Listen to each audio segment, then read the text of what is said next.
So Keralapaji from Calicut to Payanur. Payanur is selected as the venue of the Satyagraha because Payanur has that importance. Even before that, Gandhi was beaten by somebody while he was taking Harijans through the public road. The Hindu religion cannot survive unless this casteism is removed.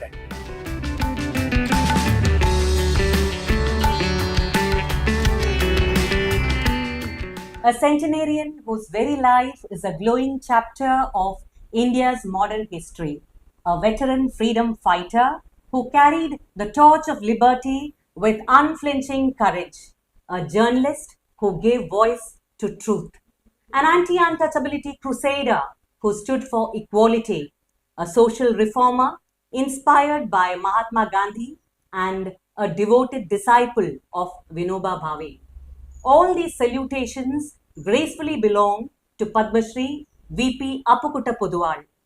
From traveling across the length and breadth of the nation for the Khadi campaign, even braving the Chambal Valley of Madhya Pradesh, once infamous for its dreaded dacoits, to working shoulder to shoulder with towering leaders of the freedom struggle, Sri Poduwal has lived a life that blends sacrifice, service, and inspiration. Today, he stands before us not just as a witness to history, but as a living icon of India, embodying the values that shaped our nation.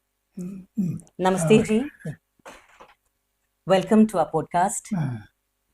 Not many people remain today who have had the great fortune of meeting Gandhiji in person and to hear him way back in 1934. So could you please tell us what impressions that speech made on you and what all transformations it brought about in you as a 13-year-old young boy, I would rather say a child. You have reminded me of my boyhood, so I am very glad to say something.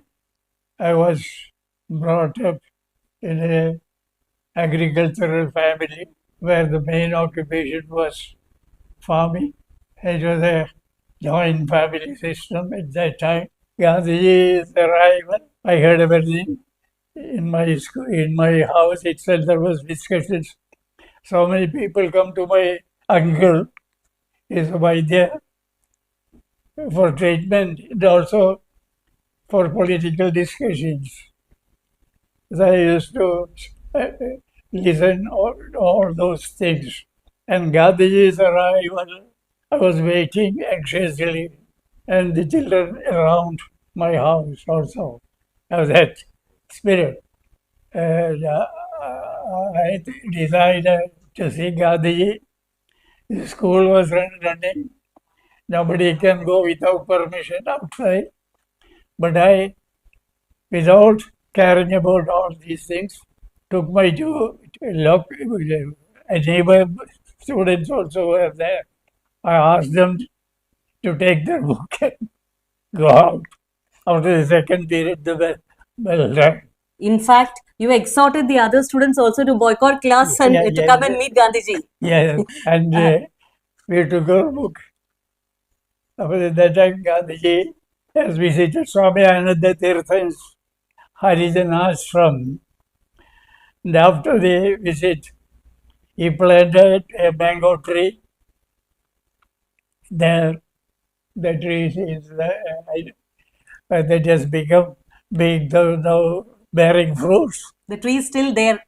I used to sit there very often. Meetings were also held at the shade of the mango tree. So we three, Gandhi was speaking, and there was the other side of the town. There is a Maidan, not Maidan, actually a paddy field. It was cleaned, stage was constructed. And that now that field is not there, everything has been followed by the town. And then Gandhi was talking. He started talking. And the transition was there.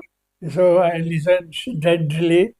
The Hindu religion cannot survive unless this casteism is removed, unless this untouchability is removed from the face of the earth. We have no right to ask for freedom if we keep untouchability here. All are children of the God. He recited from Ishavasya Upanishad. I remember Ishavasya Vidam Sarvam Yat Kinja Jagatyam Jagate. God pervades everywhere. After that, he auctioned all the ornaments were given. He auctioned it. A Malayalam assistant was there. Though he also repeated some Malayalam. Yes, sir. We have heard that you were punished the next day. We see it as a daredevilry, but then school authorities saw that as a grave offense, and you were punished for boycotting class and also for instigating other students also to boycott. So, how do you see that, and how did that incident transform your vision? It was pain. Only one beat, not more than one. So we were glad to accept it because it was natural. He was always carrying his stick and blowing every often at that time. So we were glad that only one stroke was there, not more than. After SSLC 1942 movement came, by that time I'd almost understood the political condition of the state. 1930, Upa Satyagraha, Salt Satyagraha. Salt Satyagraha. Payanur was the venue for that salt Satyagraha. Kalapajis Kalarpaji was the leader. from capital Calicut to Payanur. He marched. Gandhiji started from Dandi Yatra. Sabarmati to Dandi Yatra. 25 days he took. And from there he declared that I have broke the law, I have disobeyed the law, and any punishment I am prepared to, even prepared to die, he declared. So anybody thinking this process want to imitate me can do at his own risk throughout India, he declared. So Kalapaji from Calicut to Payanur, he selected as the venue of the Satyagraha because Payanur has that importance. This Gandhiji's visit to Payanur, it was primarily to focus on anti-untouchability and also to raise funds for the Harijan magazine. And Payanur was also a place that was steeped deeply in religious rituals. So, how did Gandhiji connect his reforms, that is, social reform efforts, with the Hindu religious ideals? It must have been very difficult for him to convince people. So, how was he able to connect his social reform ideas with Hindu religious ideals? So, Swami Ananda Tirtha took up this Gandhi's message. I was in the high school. 4 Harijan students who were my classmates. So along with them, I used to go to the ashram to meet Swamiji and to talk with him for some time. Even before that, Gandhi was beaten by somebody while he was taking Harijans through the public road. We heard from Sanskrit school that ashram was near Sanskrit school at that time. Swami Ananda Tirtha Ashram. So I, along with the 2 students, ran away to meet Swamiji at his during second period. So even in Sanskrit school, I have that inspiration. And after Gandhiji's speech, there was a big change in Payyanur. Society. Yes, the movement was untouchability. Sir, you Ah. have worked as a newspaper correspondent for a short time. Ah. So, could you please tell us some memories of that time, your Ah. experiences of that time? I was during the Quit India struggle, which is in 1942. The local correspondent was arrested, Madhurumi correspondent, and he nominated me as the substitute. I had just passed my high school, and I was also participating in the struggle, not openly but secretly. I have joined the volunteer camp, and I was staying there also, volunteer camp, taking food from there. And without the knowledge of anybody, I was sending the reports to Mathrubhumi, mostly relating to Payyanur area. The first person arrested was Sri K.C. Nambiar. He was a member of All India Congress Committee and a member of Kerala Pradesh, the treasurer of Kerala Pradesh Congress Committee, K.C. Nambiar. As a newspaper correspondent, were you a witness to this incident? Yes, K.C. Nambiar was addressing a meeting of Congress workers in the Congress office itself. I was also present there. He presented a copy of the Quit India resolution passed at Bombay. The full matter was there. He wanted me to translate it into Malayalam and distribute among the workers. So I did that late afterwards. There's a long resolution. So what to be done afterwards is the problem. Nambiar gave some hints, some points that picketing government officers, individuals, or more people did not be arrested at a time. So a few people picket government officers, students may boycott the classes, students will be organized. And that job was also given to me later. You had the opportunity to report all these events. Yes, clandestinely, a Swatantara Bharata bulletin was circulated. Very secret, nobody knows. We are getting a few copies, and I will make more copies with a cyclostyle in my custody, secretly. Cyclostyle copies of the And bulletin. we will organize night meetings in various places. Clandestine meetings.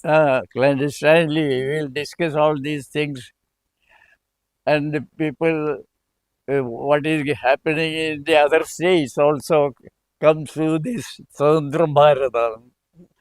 This is perhaps edited by, say, N.B. Krishnamari, was Madhubhumi Weekly's editor at that time.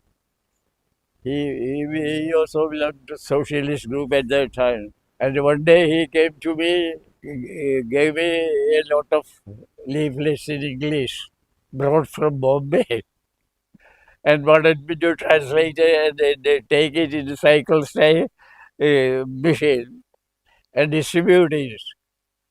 And all these things were entrusted to me. And even distributing it clandestinely without anybody. A group was there for that. So I reported all these things to Mother Bhumi also. So and so was arrested. Another group, they were also arrested. Another group came and then they were beaten.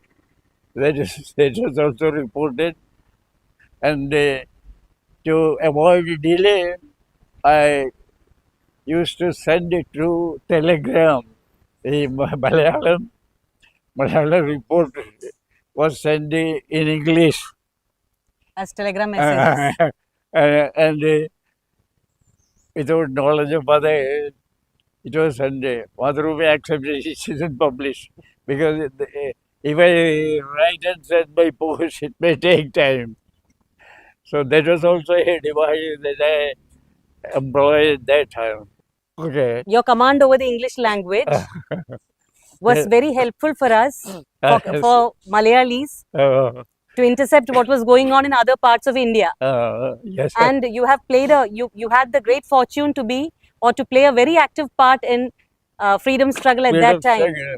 So Payanur was a very happening place at that time during freedom struggle. Yes, yes, yes. So let's go back to your Madhurumi time once again. So the first iconic picture of Bharat Mata in Kerala was drawn by you.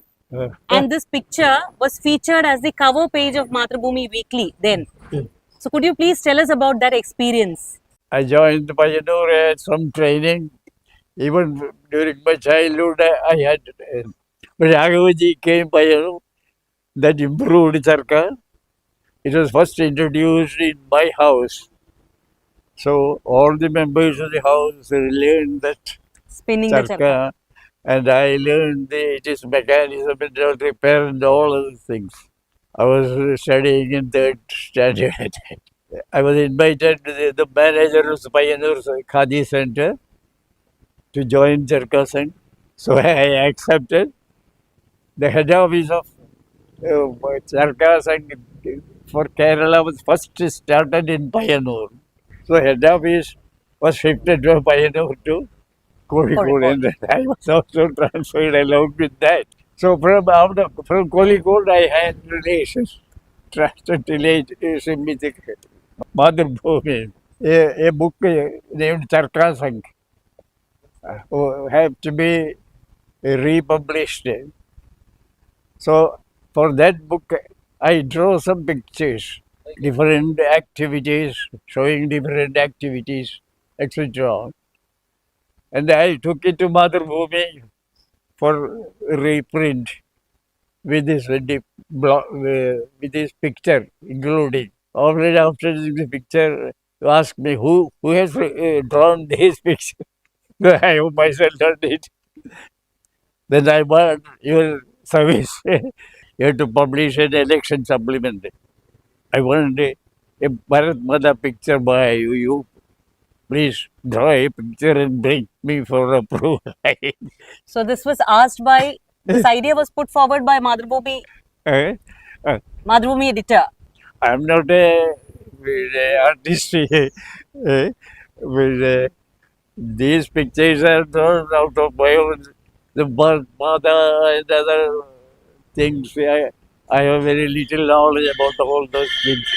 But he compelled me, you prepare one draft, pencil sketch and bring it to me within a week. He compelled me to draw. He accepted it.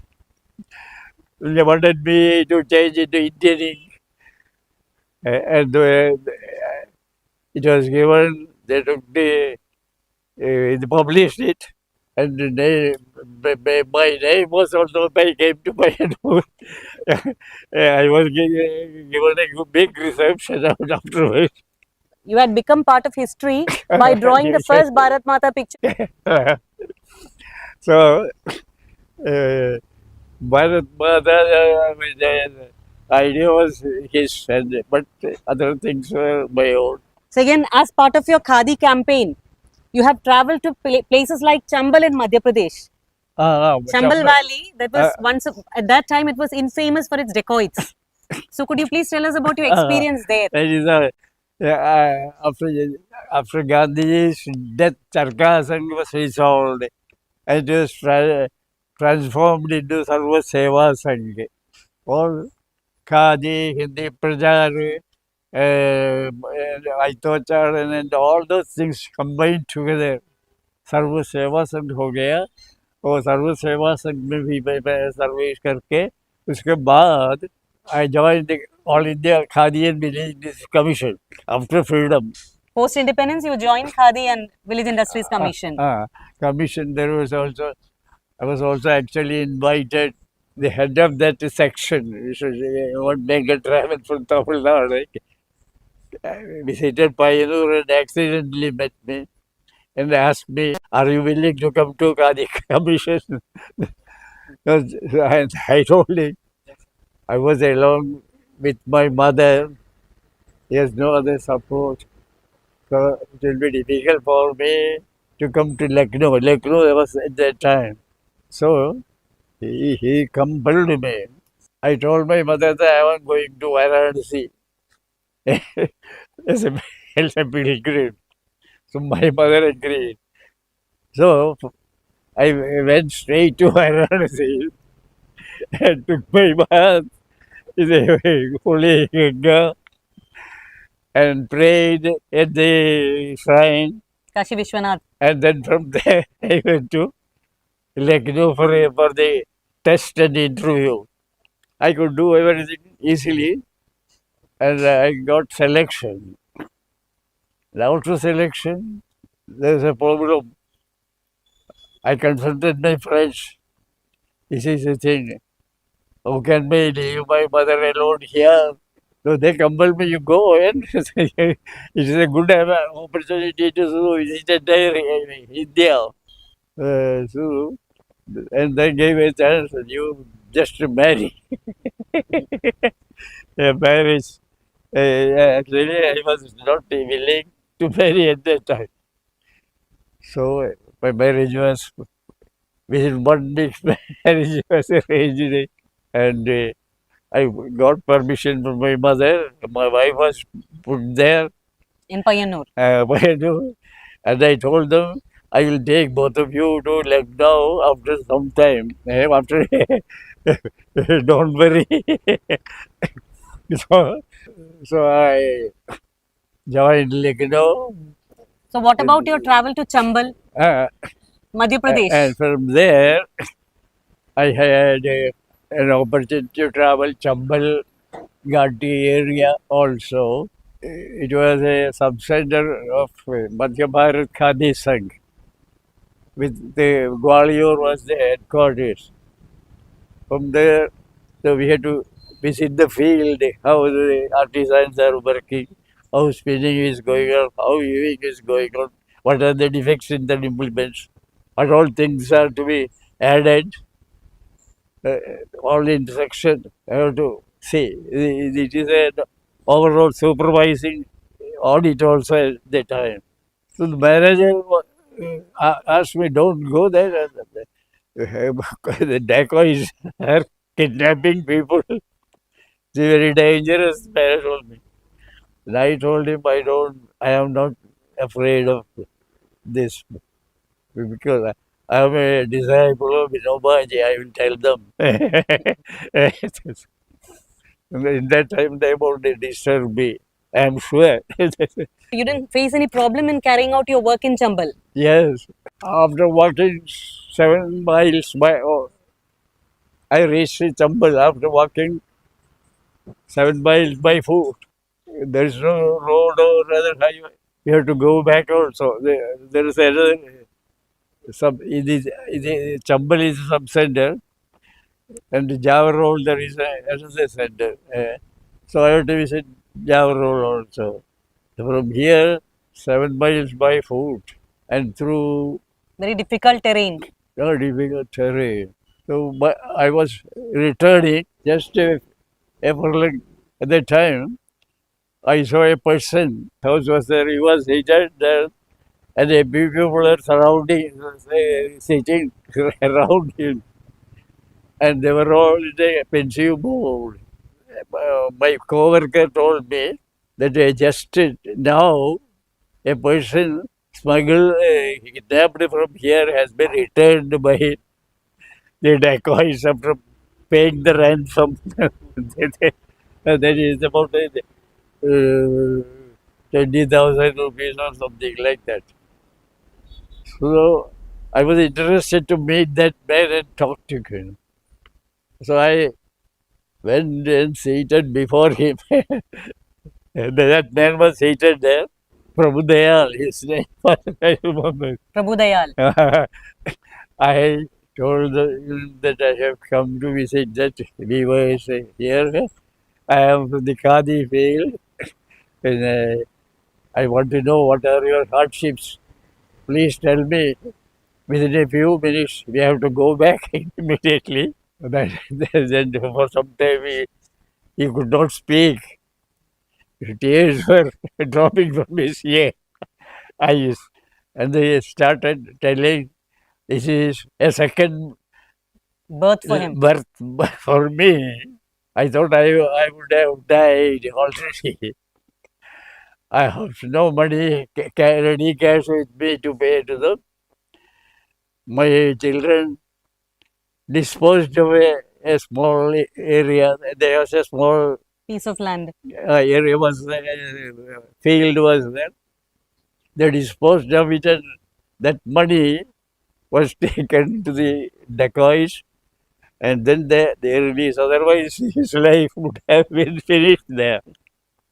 So, was really up to thanking him and taking his permission. We started and we to Sabalgade. That is the main center. And this was a sub-center. Chambal. Java Road. Chambal was a sub-center. Sabalgade. So you spoke about Vinoba Bhave. So you were involved in the, you had a very close association with Vinoba Ji's Bhudan movement. So could you please tell us about your experience there?